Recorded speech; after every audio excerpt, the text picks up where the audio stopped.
Assalamualaikum warahmatullahi wabarakatuh. Perkenalkan, saya Rika Aji Mustikasari dari PAIG semester 5. Di sini saya akan mempresentasikan tugas akhir dari mata kuliah Sosiologi dan Antropologi Pendidikan. Di sini saya mengangkat judul Optimalisasi Proses Pembelajaran Era New Normal di MTS Ma'arif Al-Islah Mungkal. Menurut Yudi Firmansyah dan Fani Kardina dalam e-jurnal Universitas Buana Perjuangan Karawang yang berjudul Pengaruh New Normal di Tengah Pandemi COVID-19 terhadap pengolahan sekolah dan peserta didik. Dalam jurnal tersebut dikatakan bahwa pelaksanaan pembelajaran era New Normal perlu adanya kerjasama antara pihak pendidikan dan pemerintah. Dengan surat keputusan Kemendikbud nomor 15 tahun 2020 mengenai pedoman penyelenggaraan belajar dari rumah dalam masa darurat penyebaran COVID-19. Menimbang dari surat edaran tersebut, proses pembelajaran siswa akan dibagi atau dijadwal ketika masuk sekolah untuk melaksanakan proses pembelajaran serta jam belajar yang akan diminimalisir. Yang seharusnya 2 kali 40 menit, sekarang satu pertemuan menjadi 1 kali 45 menit.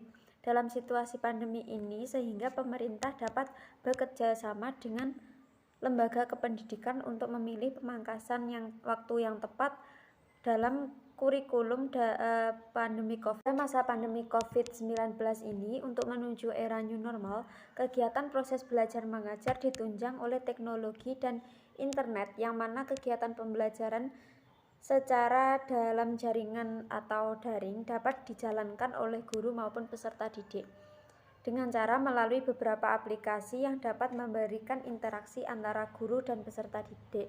Contohnya seperti Zoom, Classroom, aplikasi WhatsApp, dan lain sebagainya. Melalui hal tersebut dapat bertujuan untuk melaksanakan social distancing menuju era new normal. Menurut Priyagung Hartono dan Abdullah Mustofainal Ahyar dalam jurnal Pembelajaran Pemberdayaan Masyarakat dengan judul Optimalisasi Pendidikan di Era Pandemi, beliau menyatakan bahwa pemerintah menghimbau kepada masyarakat untuk menghentikan penyebaran COVID-19 dengan menghimbau kepada masyarakat untuk menghentikan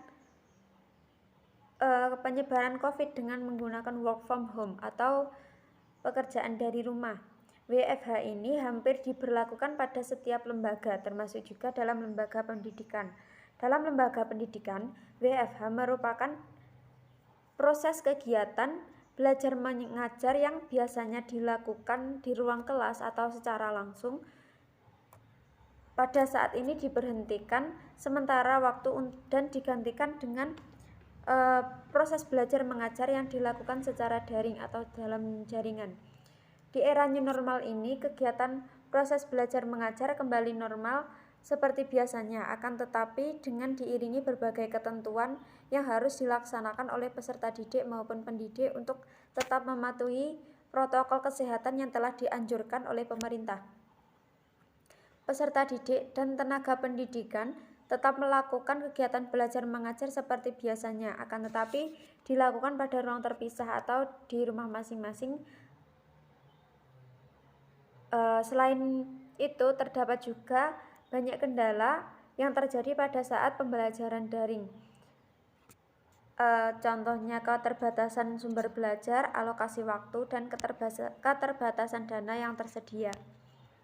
Pada pembelajaran masa pandemi ini, siswa dituntut untuk lebih aktif dalam meningkatkan prestasi, terutama dalam penggunaan alat elektronik.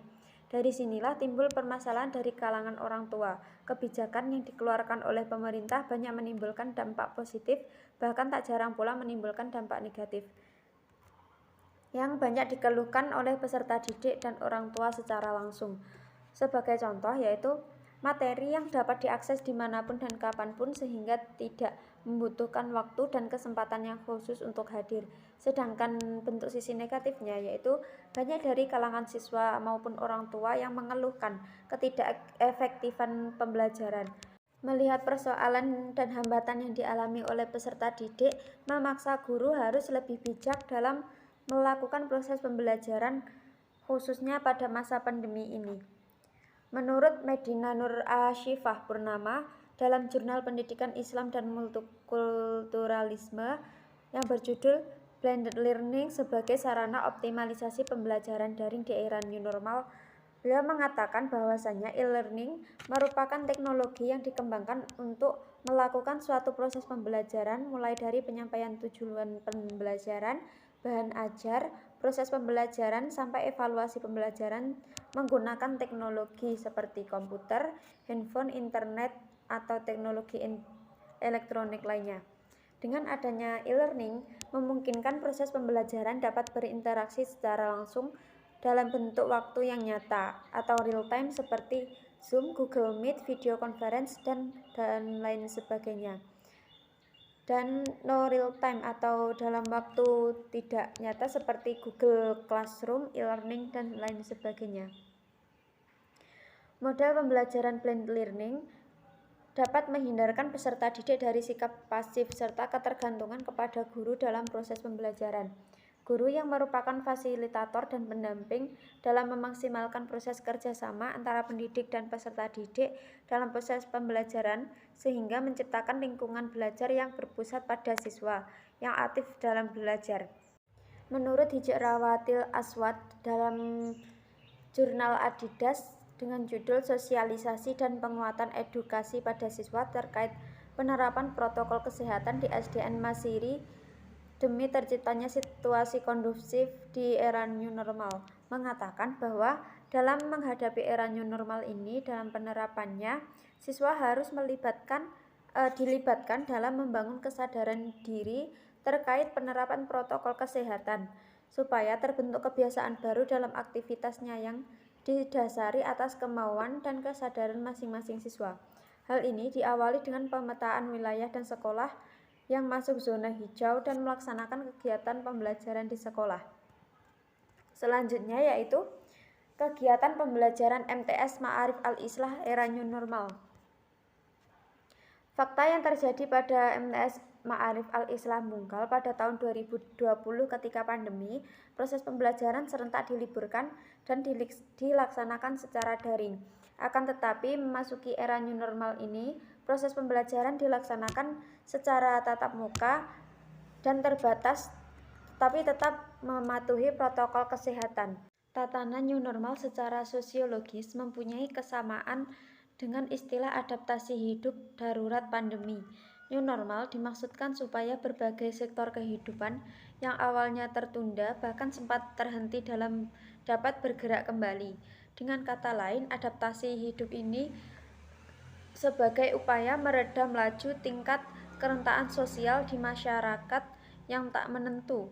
Semenjak adanya pandemi ini, kegiatan belajar mengajar pun dihentikan sementara.